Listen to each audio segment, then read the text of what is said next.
Hello and welcome to this short presentation on preparing your team for your Green Impact Audit.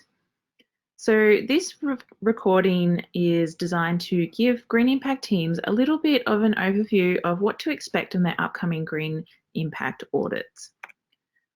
We're going to cover a few points today, and it's going to include information about why we actually audit within the Green Impact Program, what your team will need to do to prepare for the day.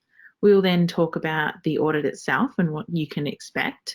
And finally, we'll cover what happens next. So next steps after your audit has actually been completed.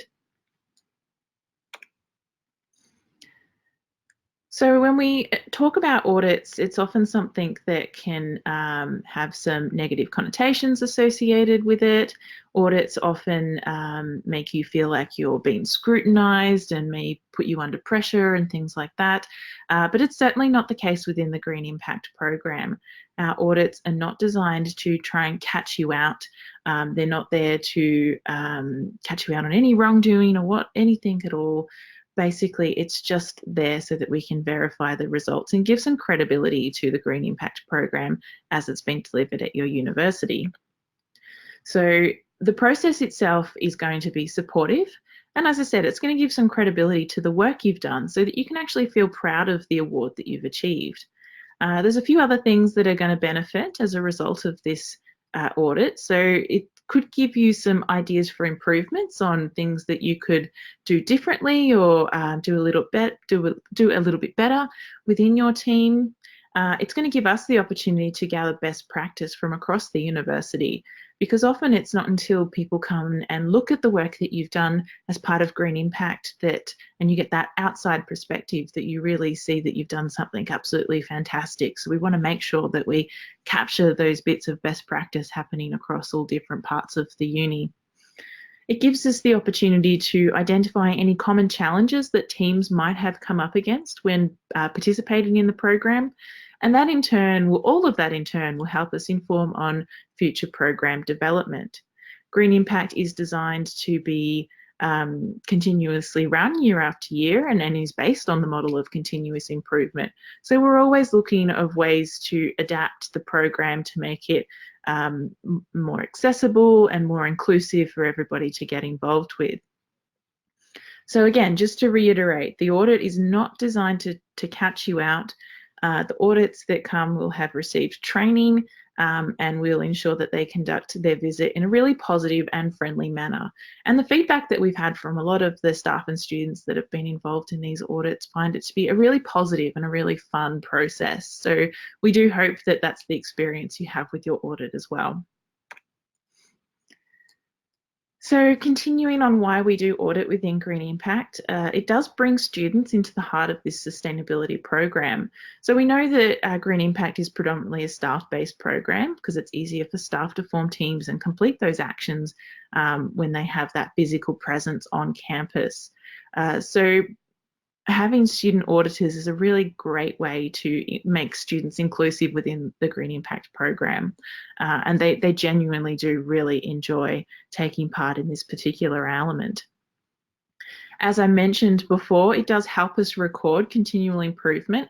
So this is the way of formalising what the work that you do within a given year.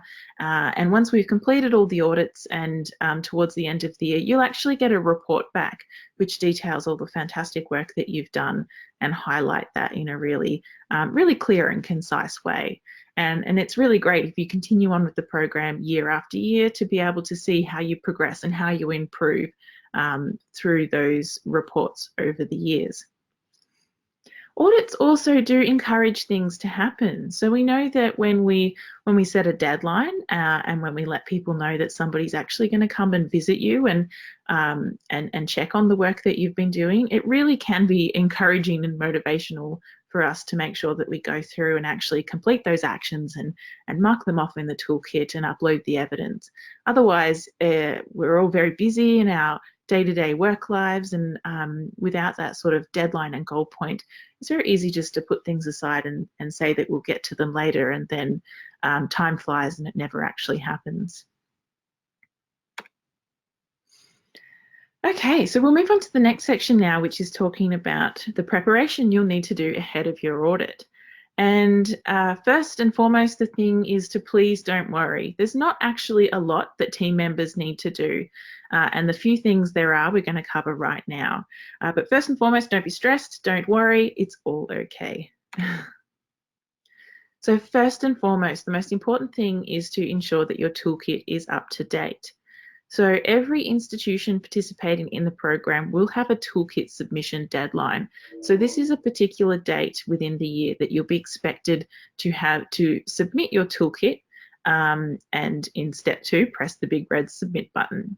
So before you do that, it's really important that you take the time to go through all of your actions.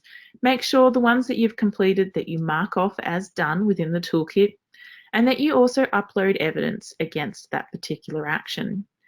There'll be guidance within the text on the toolkit in the auditing tab on the kind of evidence that we'd expect to see against that action. One of the common questions that I often get asked is, why do we need to upload evidence into the toolkit if there's going to be an audit anyway? And it's a really good question, but it's one that is quite simply answered, and that's because the students will actually review all of your uploaded evidence before they come and visit you. So some teams are really proactive within this program and will complete a lot of different actions within the time that they're participating. So because we do like to keep the audits themselves quite concise, and we don't want to be there for hours and hours going through each individual action and every possible piece of evidence you've collected for it, the auditors will review all of that evidence beforehand, and when they come and visit you, they will have selected just a few things that they want to check out when they come for that visit. So the evidence uploaded into the toolkit is really important. It does get looked at, it does get reviewed, and it's there to be reviewed in collaboration with a face-to-face audit. Okay, so moving on to the second point is to please submit your toolkit. So you can't miss it. On the homepage of your toolkit, there's a big red button on the left-hand side that says submit. We ask you to click this button before your toolkit deadline. Now, what happens when you do, it doesn't lock you out, it doesn't stop you from being able to edit your toolkit. All as it does is it sends a notification to your Green Impact team lead or your Green Impact institutional lead to let them know that you've officially submitted your toolkit and that you're ready for an audit. If you don't submit that button, then I would expect that you'd hear from whoever it is leading on your Green Impact program. They'll probably be in touch with you just to make sure that you do want an audit and that you are submitting your toolkit so you can get your award at the celebration event at the end of the year. So please do press it. If you press it too early, it's fine. You can still make changes, but just make sure you do press that button. Okay, step number 3, inform your colleagues of when the visit will be taking place. So your fellow team members and any other people that you have in their office, it's really good just to give them the heads up that you will have a couple of students coming to visit, when they'll be there and what they're going to do. So we'll go into that in a little bit more detail, specifically what they're going to do while they're there. But it wouldn't be unheard of for the students to ask some questions of your other team members and other office members just to see what their thoughts are or how they've enjoyed the program. And if you've got senior managers, it's a great way to involve them. If you're taking your students for a tour of your office, you can drop in and say hello and get some extra support for the program, which is absolutely fantastic. Okay, number 4. This one's actually quite a good one, and it's to try and be flexible when it comes to the timing of your audit. So you will be notified of a specific time for the audit to take place, but the students on the day might be conducting a number of different audits at different times. So if they finish one early or they run a little bit over, please be understanding and flexible. They'll do their best to contact you and let you know if they're running late.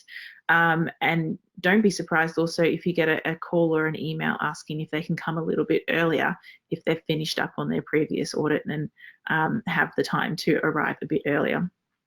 On the whole though, we would expect your audit to take between 30 minutes and an hour, and we certainly do not want it going over that 1 hour time period. And the final preparation tip is to think about all the positive changes that you've made as part of this program. Please think of your audit as an opportunity to showcase that work, to show off what you've done. The students will love seeing it, and they'll also be feeding that information and that great work back to your program lead.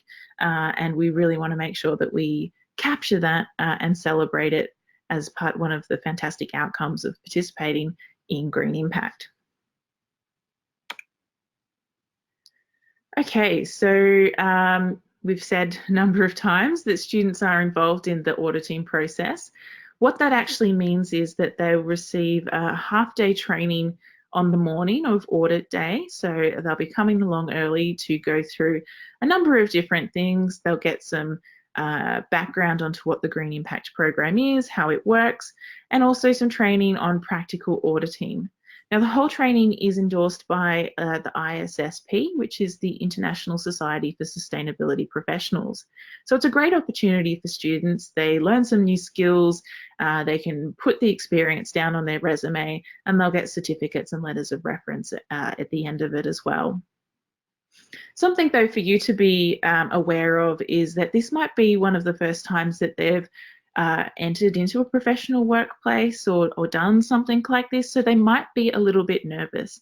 If they are, we do ask that you're patient with them, that be aware that they'll be taking notes and they'll be asking you questions, which is part of what they're required to do as their audit. So please do be open with them, please be friendly. If you have any issues around, if somebody's away and you don't know the answer to a question they're asking, or, if your availability changes on the day, just let them know, but try and keep it as friendly and supportive as possible. So how will the audit actually be conducted? The students will have reviewed your toolkit and all of your evidence before they come and visit you, which is part of the training that we do with them.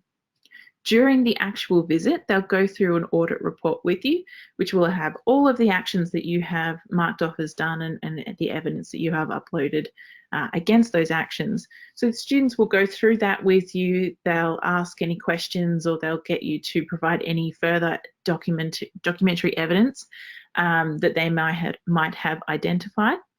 And then they'll also ask you to take them on a tour of your office or your space. They might ask some questions to other relevant members of staff, getting their feedback on thoughts on different elements of the program.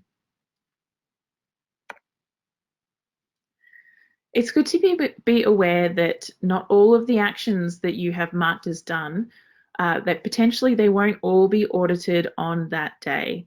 The students, as we said, would have gone through and done a pre-review of your toolkit and looked at all your uploaded evidence. And as part of the training, they will know which actions they'll want to see firsthand and which ones they'll have been satisfied with just reviewing your supplied evidence. So please don't be worried if they don't ask you about every single action. You'll still get the points for everything that you've marked as done. But if there was something really specific that you did want to showcase to your auditors, then feel free to let them know and make a point of sharing something that you're particularly proud of.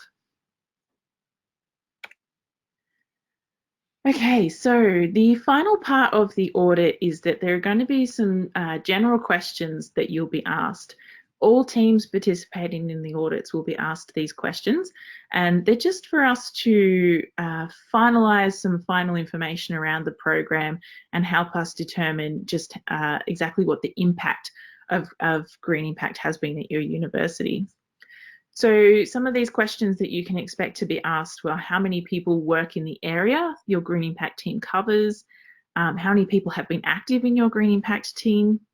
If you've identified any cost or carbon savings made as a result of taking part. And if you haven't, that's fine. But if you have, then be sure to let them know. And also just sort of any experiences that you might have about the impacts you've seen personally across your team and your area as a result of Green Impact. We really do try to capture that information as part of the audit so that we can report it back specifically in your team report and in the overall impact report that's generated for the whole of your university. What next? So we have something called further evidence requests, or FERs for short. And what an FER is that if during the audit, if your students do identify anything that they'd like some further evidence on, then they'll give you the opportunity to submit a further evidence request. So you might expect something like this if some particular part of documentary evidence couldn't be shown on the day for whatever reason. Perhaps your team has misinterpreted an action slightly and you still need to do a little bit of work to actually complete that. That's one that we see sometimes.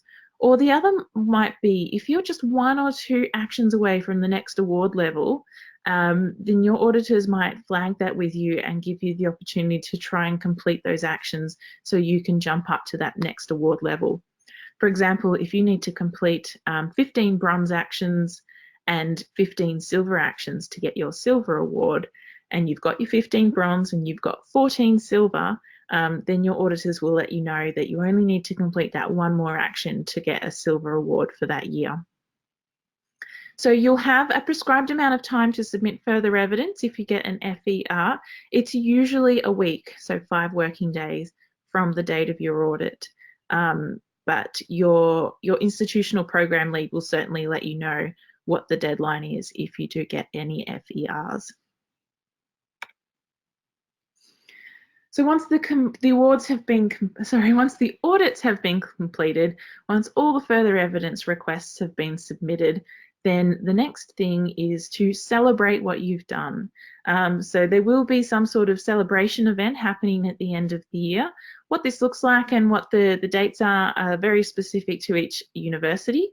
But what you can be assured of is that you will get an opportunity to celebrate and recognise what your team and what all the other teams across the university have achieved.